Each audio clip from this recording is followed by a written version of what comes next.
Greetings and salutations. And we're back with some Ashes of Creation. Now, I was hoping that the Summoner was going to be out today, but it's not, unfortunately. The Summoner is, well, to be perfectly frank, has yet to be seen. I mean, they've talked about it, but it's... I really wish they would, like... I might as well. Let's grab all of them. I really wish they would, get the Summoner out and do something with it. Because that's one thing I've been really, really wanting to play lately is the Summoner. Ever since I heard they were going to add a Summoner, I thought, so my class preferences right now are Rogue top, because Rogues are just a lot of fun. Bard second. I mean, in fact, I'm going to title this video the Plucky Bard, because it's, come on, wordplay, pluck, harp strings, bard. I'm not a liar. More wordplay. Lyre. So, the thing about bards is bards are exceedingly strong. You wouldn't think so, but they really are. And part of that strength comes from being able to heal themselves, deal rather substantial damage, to be honest with you. I mean, for what they are.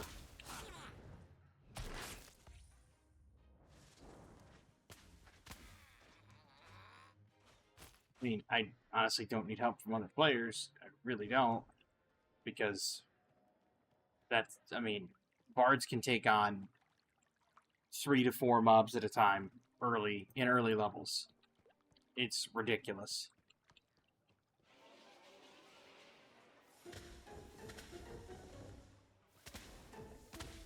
See? I pulled a whole bunch.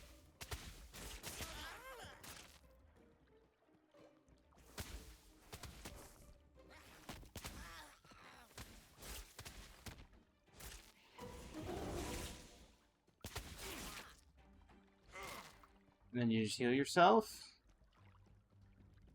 And heal yourself again. This is what I mean about the bards being kind of busted. Especially when you get that discordance. Because then you can just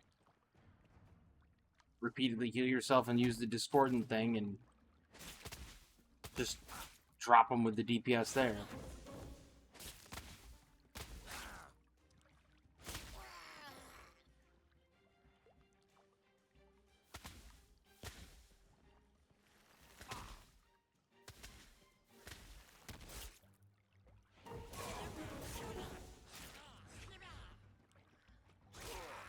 I mean, I can understand why they gave certain power to the... I'm going to have to turn down the audio because it's a little loud. I can understand why they gave certain levels of strength to certain people. In terms of, like, you want a cleric to be able to, fend for itself out in the world. At least in some aspect of the game. You don't want it to be completely reliant upon other classes. Yes, they want to make it so that you are reliant to a degree, but you'd figure that making it so that it's so heavily reliant would be almost bad design.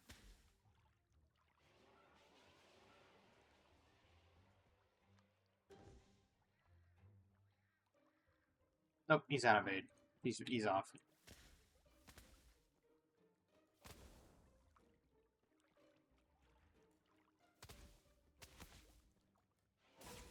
I don't really care for that slide.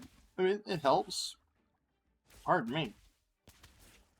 It helps to get, like, away from certain mobs, but it's just... Hey, cool, I made 4. How about that?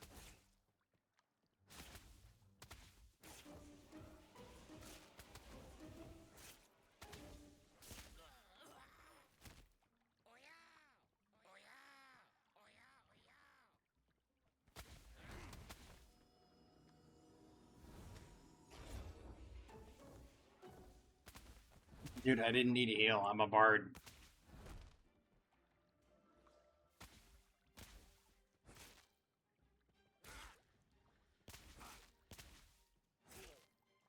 I mean, I guess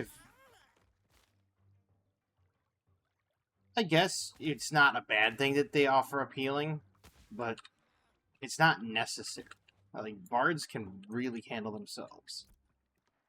So let's see what we're going to get here. Get off the stage. Knock back enemies in front of you with an instrument, dealing bludgeon damage and applying 3 stacks of snare that tapers off over the course of 6 seconds.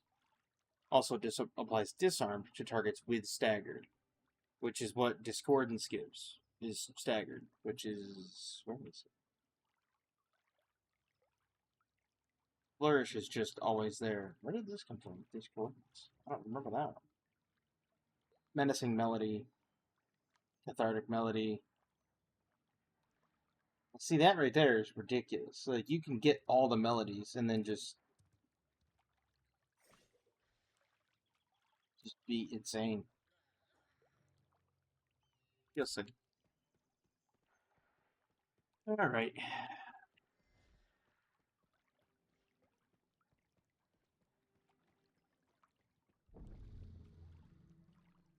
And the Menacing Melody gives you more damage.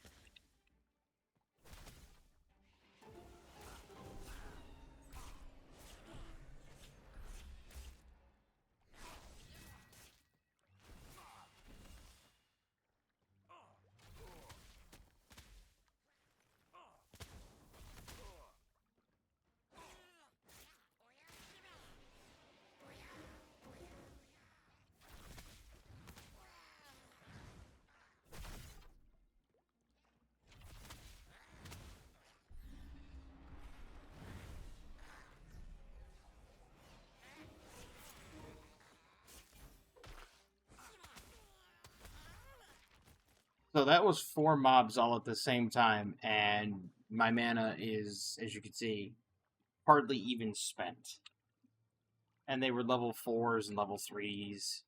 One was a level 2, maybe a couple of them were level 2s, but still, being able to do that with in large amounts, it's kind of crazy if you really think about it.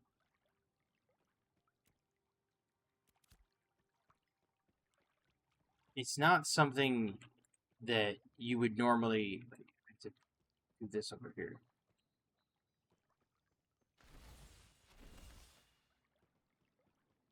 It's not something you would normally do as a support. And that's pretty much what the bards are, is like support caster or support healer. And they're more of a... Really?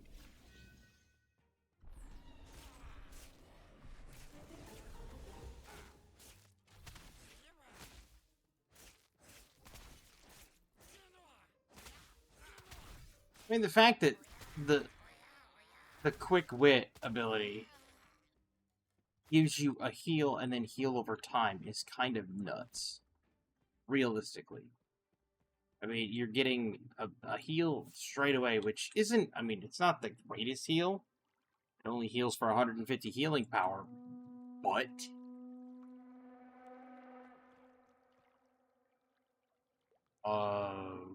okay.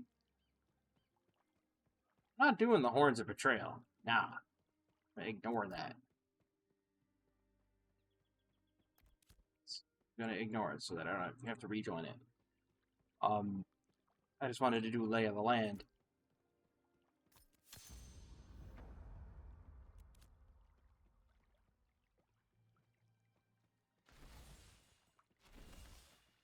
There's something about the Bard that seems excessively powerful for its level. I mean, excessively powerful, like, also for what it is, too. Like I was saying, as a support caster that's meant to be more of a healer, you don't want to be so contingent on other players that you're so incredibly weak you can't play, right? Because if you are, then it's like you almost have to play with a friend that you have, or people that you can convince to play the same game, etc. which is not necessarily a bad thing. I mean, you can if you can convince more people to play the game and to enjoy it. Holy crap! That's why is the map? Wow, it's not good. Let's not get him. To say, why the map do that? Take a dump. I'm going the wrong way for the lumber mill. Maybe I can take him.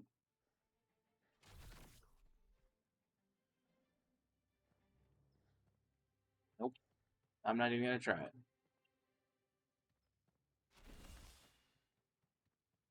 I'm going to go the other way for the lumber mill. Now, like if you can get your friends, obviously, to play it and to enjoy the time spent with you, then that's great. Getting more people to play a game that you enjoy is always a good thing, right? But let's say you don't have any friends that want to play the game. Like they just play a different genre of games. It's just not their bag. We've all got friends like this. I've got a friend like that. Like they're just like, nah. They're like not into it. Okay, cool. No problem. Then you want to have the classes made in such a way that you don't feel punished for playing it alone. Because if anybody was to play a class and you were to play it alone, it would feel and it felt like you were being punished for playing it alone. That would fall under bad design in my eyes. It really would. And it doesn't matter what class it is. It doesn't matter if it's a healer, tank, DPS. You know, it's like if you can't do stuff by yourself, then you're gonna be less apt to play. You're gonna kind of just be like, you know what? Nah, not for me. Because you're feeling like you're left out.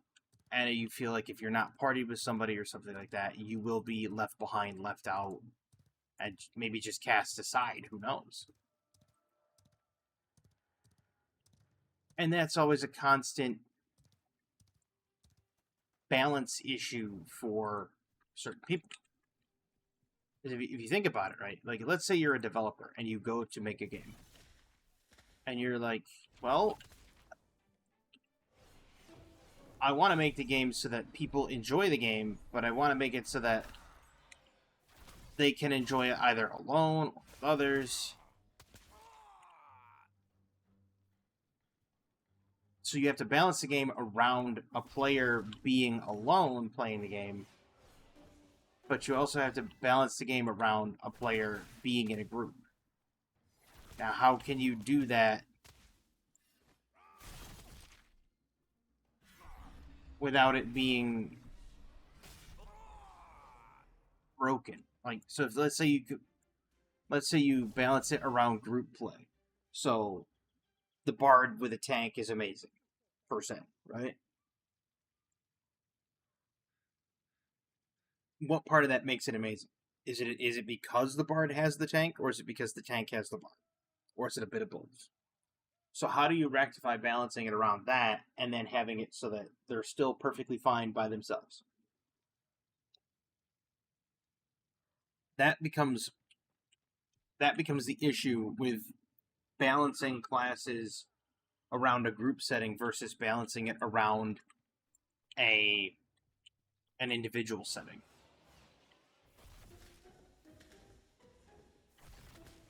Ooh.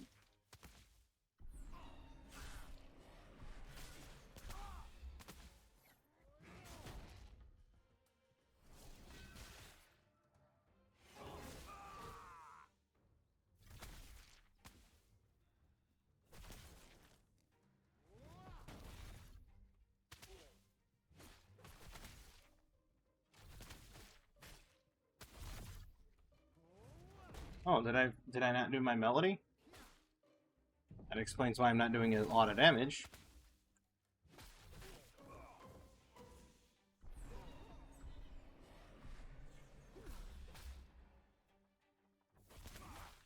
Now, there is a melody that you can play that gives you mana back, which is kind of broken.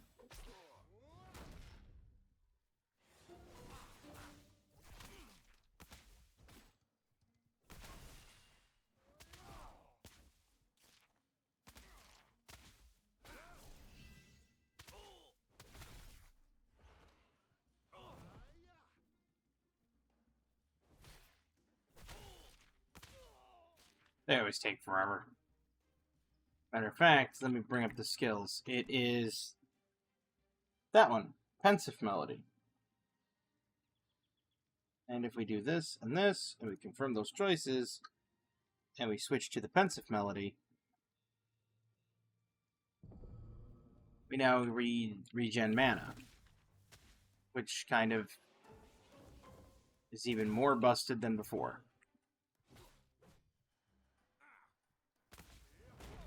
Because now I can heal myself, and my downtime is now reduced because of, you know, not having to worry about having any sort of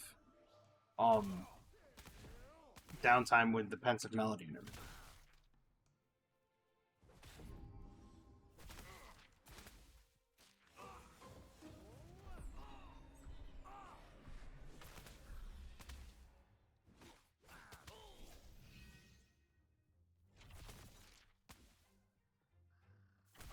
These defenders always take too long. So if we do this, we get rid of that. Now that's Pensive Melody. You also have Epic Melody, which increases your speed, stamina regen. This also heals you, which would work, I guess. Man, this melody falls off really fast. Is it just while I'm attacking?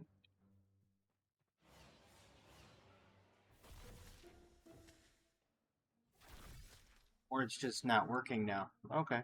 Or I'm lagging. That's always an option. I think I'm lagging. I think I got disconnected.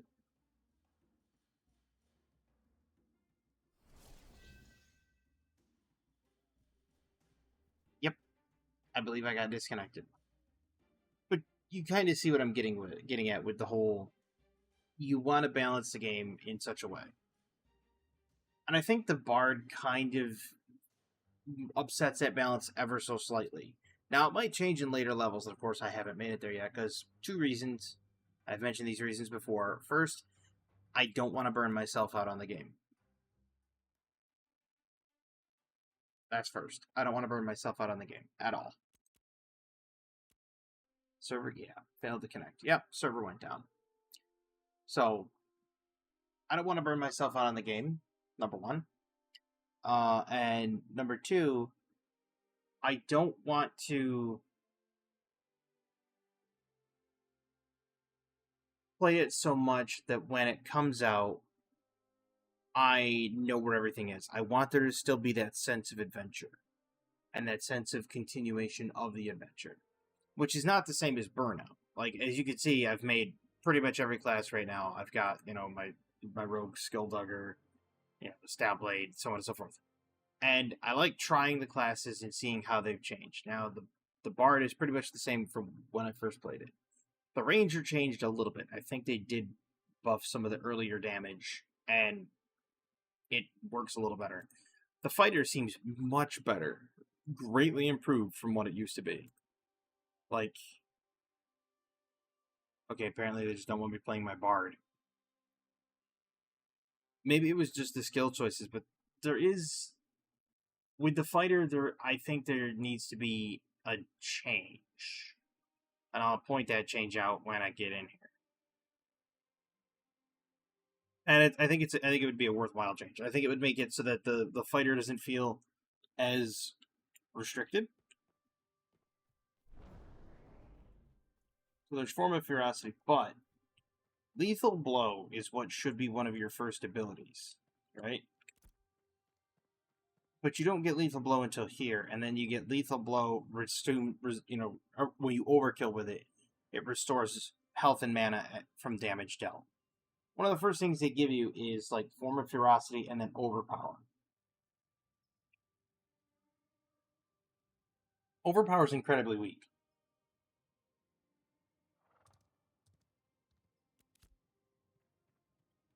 You'll see. It's incredibly weak. I don't even think I have any quests. Correction, I do. I have the Boneyard Brigade and the Sweat of Your Brow. and then the Griffin and the Unsightly Feast. But we're gonna grab a couple questions. I'm gonna show you what I'm talking about. Well, there's no better way to find your feet than a commission. Lumbermill Lost. And then, yeah, we'll just do a Lumbermill Lost. We'll see. You'll see. I'm gonna get on my horse.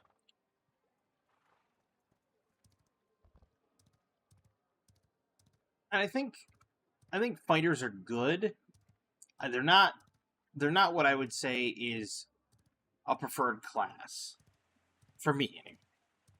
Skulking around doing, you know, dagger things and being that kind of ne'er-do-well in the shadows is kind of what I've always enjoyed about a lot of games. Don't get me wrong, you know, playing the fighter that runs up and smashes things in the face has its charm. 100% has its charm. But it's also kind of played out. Like, I played World of Warcraft for 20 years. And I played a warrior. I mained a warrior the majority of that time. Playing a class that is just, you know, me grab 'em weapon, me smash 'em big time. Okay, yeah, you do that once, it's fine. You do that, you know, 4 or 5 times, it's kind of boring.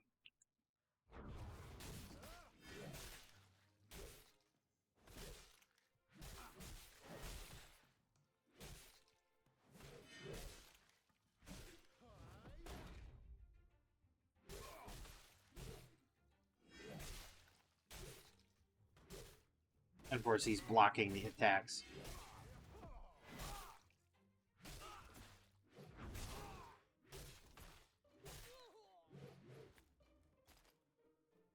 Like, fighters do have that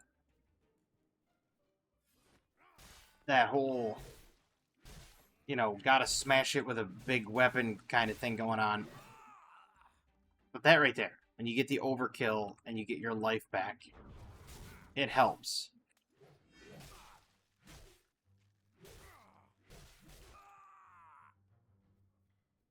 Doesn't help enough, but it helps.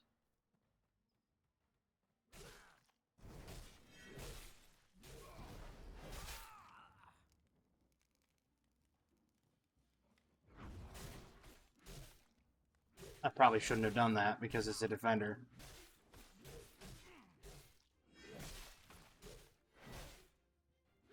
I don't know, he's dying pretty quick.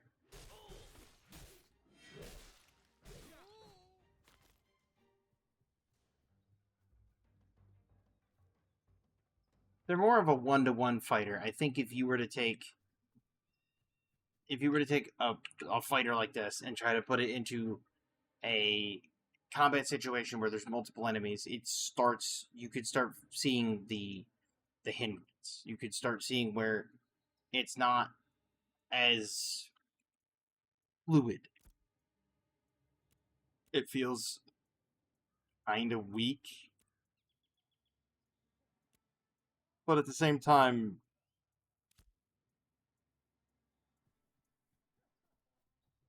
it's supposed to have a drawback. Whereas the Bard doesn't feel like it has a drawback.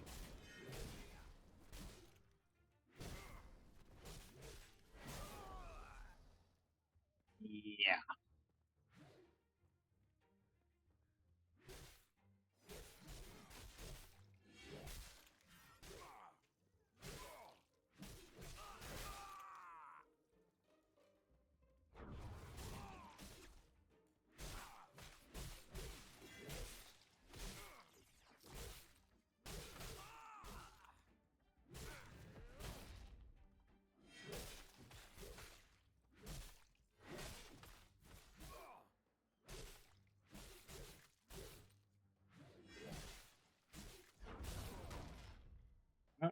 That didn't work.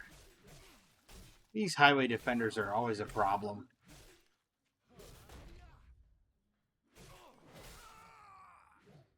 Mostly because they're so hard to kill.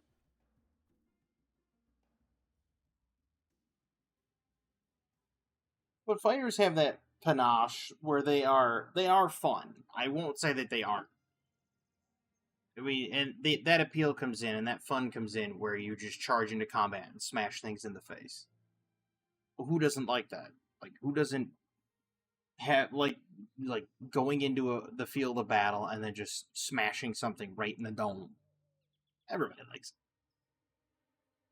But after playing it for so long, it's like, for playing a warrior or fighter type class, you just kind of want to take a break from it, which is kind of,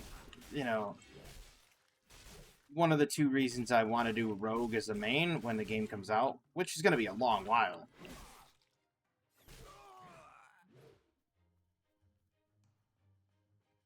It's still fun. Like I enjoy the game thoroughly. I want them to go to their 24-hour servers, number one. And number two, I want them, because it would make recording content a lot easier for it. Because sometimes when I want to record the content, the servers aren't available. And then there are times where the servers are available and it's like, I don't really want to record this content. So there is that issue. But once they switch to a 24-hour server, I think it's really going to pick up speed in terms of popularity.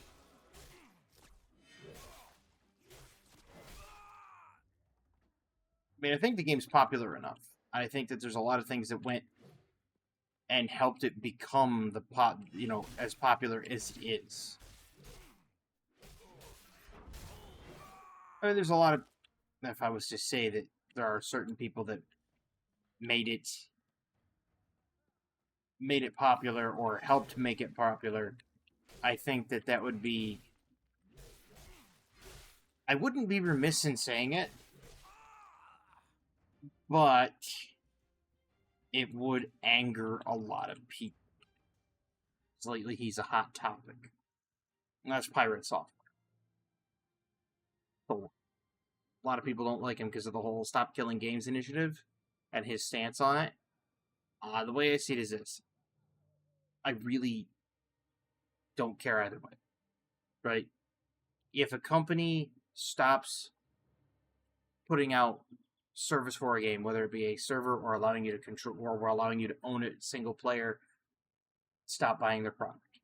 Plain and simple. Yeah, I know you purchased their product before, and you want to keep that product.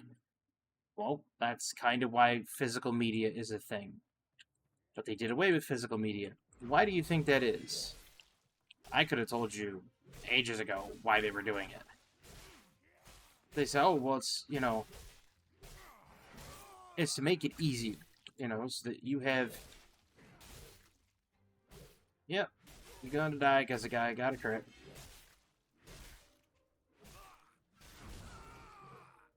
Ooh, I survived with like 1 HP. 8, actually. But, like, the reason they, and of course, if I was, people are going to say, oh, well, that's conspiracy theory. Well, you could say that all you want. But what other reason would they have to gain by canceling physical media? For the most part. Just stop producing physical media. Oh, well, it saves on shipping costs. Because you could just download it digitally. Does. Saves you on shipping costs. Saves you on logistics. Saves you on production costs because you no longer have to stamp a disc or put it on a cartridge or put it on a card or anything like that. But that's it. But then they started charging more for the digital media. Why? It's all a plot. It's all a plan. They wanted to do away with physical media. Do away with physical media, and then they could just say, well, you bought the game digital. Cool. But we've now taken that away. I'll be getting back on my Bard shortly. Once they take away the physical media, like, what happens? They can take away your game at any time. It's, you purchase the game, but you're not allowed to keep it. Okay. So, logical solution is stop purchasing stuff from those people. That's it. That's how you do it. Then their company will be forced to act in such a way that benefits a whole bunch of people.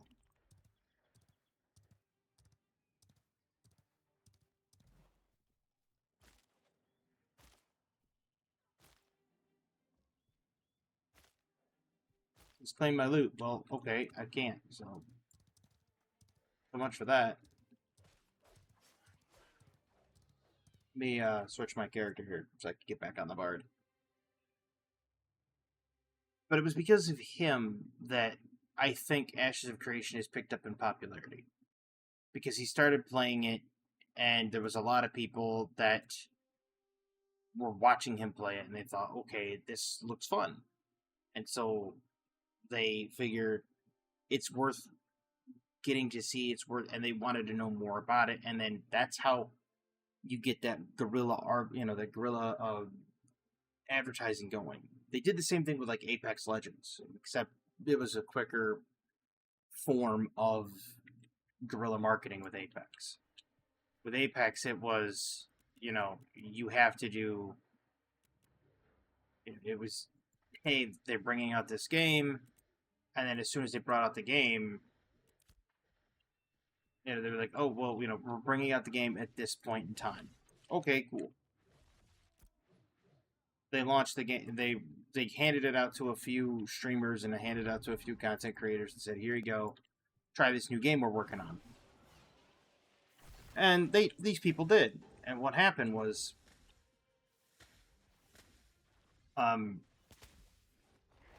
people really, really, really liked the game. Whoa.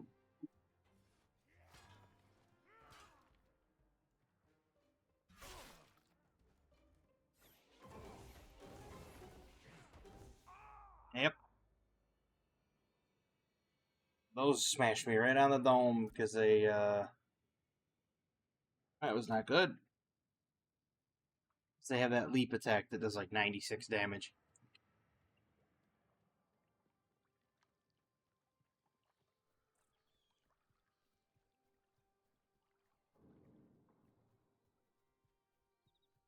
But when somebody says something or does something that creates a stir in marketing, like with Apex, I handed it out to the creators, and then they said, "Oh well," like 3 days later, like, "Oh yeah, by the way, the game's out." They didn't try to make it a beta or anything. They told everybody it was the beta, and they said, "No, the game's out. It's 100% full release." And that created a massive stir for Apex.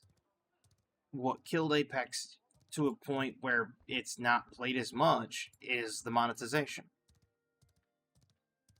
If they didn't monetize the heroes that you could play as, and instead they monetized skins like Fortnite,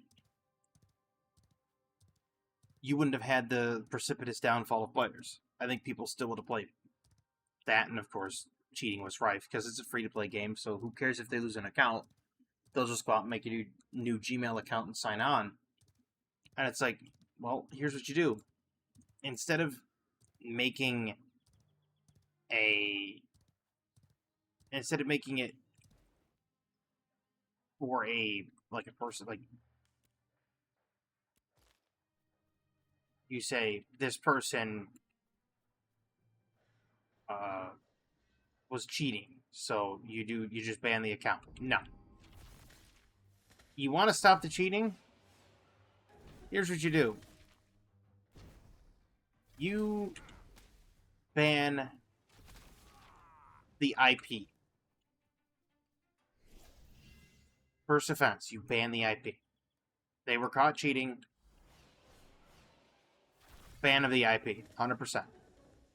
They say, oh, well, that's not going to stop the computer savvy people. They're just going to, they'll play around it. Sure, cool. Come back to the game. We dare you. You come back to the game. And did it freeze again? It crashed. Awesome. Well, that's all I needed to know.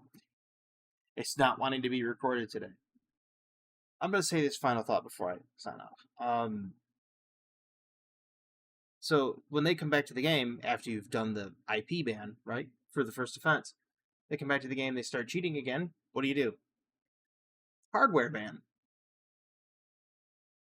You'll stop the cheating. You stop the cheating guaranteed. But the caveat there is you can't have an automated report system. Because the automated report system is what's killing these games. Because if you think about it, right, you have an automated report system and everybody just mass reports because they got outplayed. We know they're cheating, we know they're cheating. Okay, well, how? Well, I died. Okay.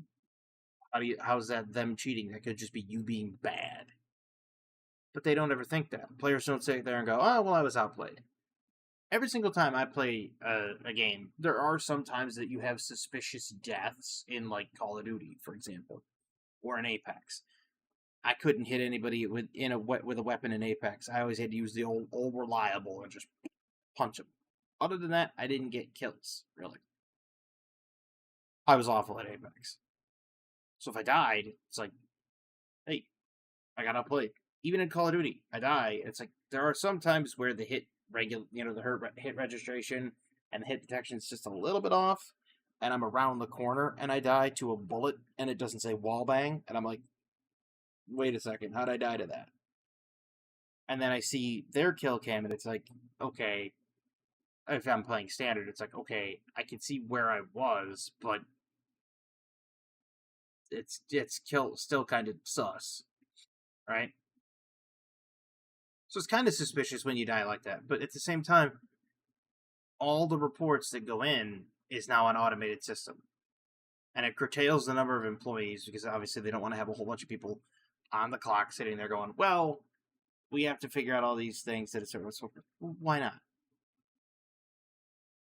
You can't have an automated report system that has to be physically adjudicated. Has to be reviewed, has to be adjudicated if you're going to make the cheating penalty heavier. And they should. So that way the actual cheaters have responsibility for their actions. If you're actually cheating, okay, it's an IP ban. If you're caught actually cheating a second time, it's a hardware ban permanently, which means the hardware you have can no longer connect to that game ever. So you want to come back to the game, you got to buy a whole new PC rig. And they can do it. They can ban hardware. They can ban specific hardware and say, well, you have a hardware ban. Done. Will it anger people? Yeah. But you have to make it so that there is an adjudicated system that's manually adjudicated. Do I see that happening? No. So every free-to-play game ends up being rife full of cheaters. And when you get to the point of things like Ashes of Creation, the popularity of it and the guerrilla marketing that's going on where people talk about it and it's making the rounds. First, when this game first came out, everybody loved the idea of it, loved the premise of it, but thought, okay, it's not going to go anywhere. They thought it was another, cash grab, pump and dump from Kickstart. And then it took off.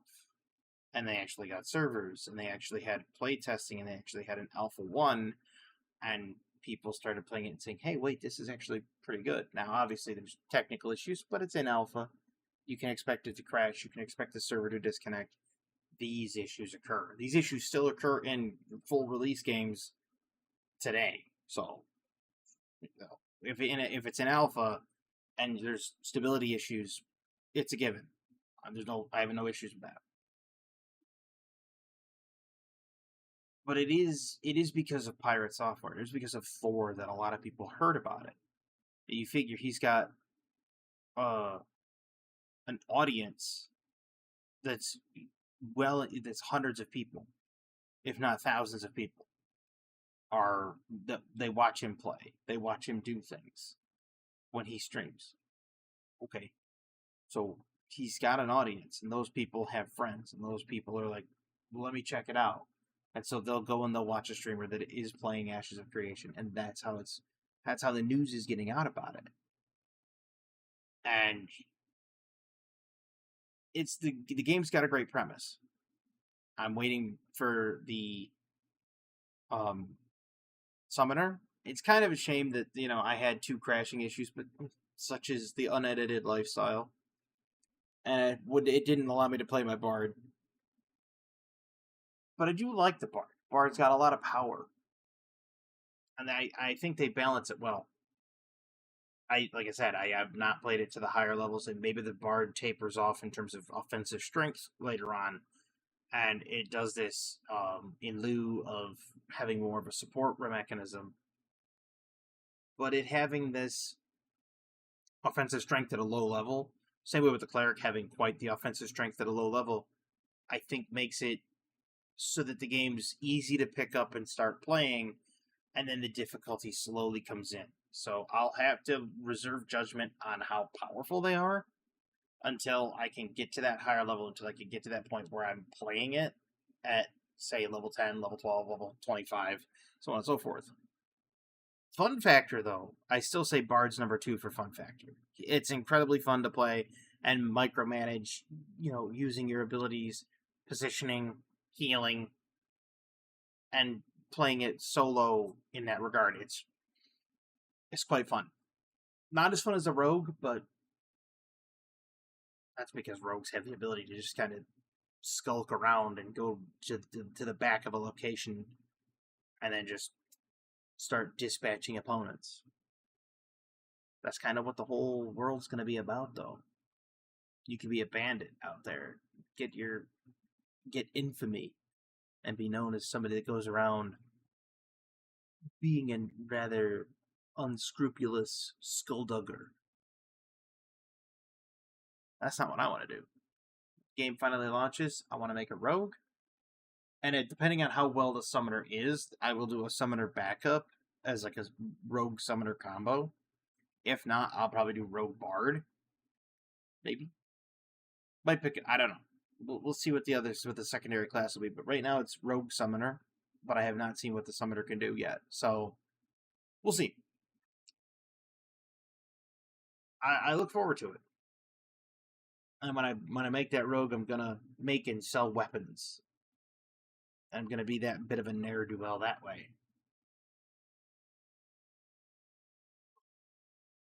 That was a yawn, which is sad. I shouldn't be tired yet. Anyway, I want to thank everybody for watching this video. What little bit of it there actually was. I mean, can't help what happens. Hard, technical difficulties on their end. But I hope you enjoyed the video, as I did as well. I hope everybody has a fantastic evening, a wonderful tomorrow, and as always, have a good one. Also, check out the 7th. I'll be doing a live.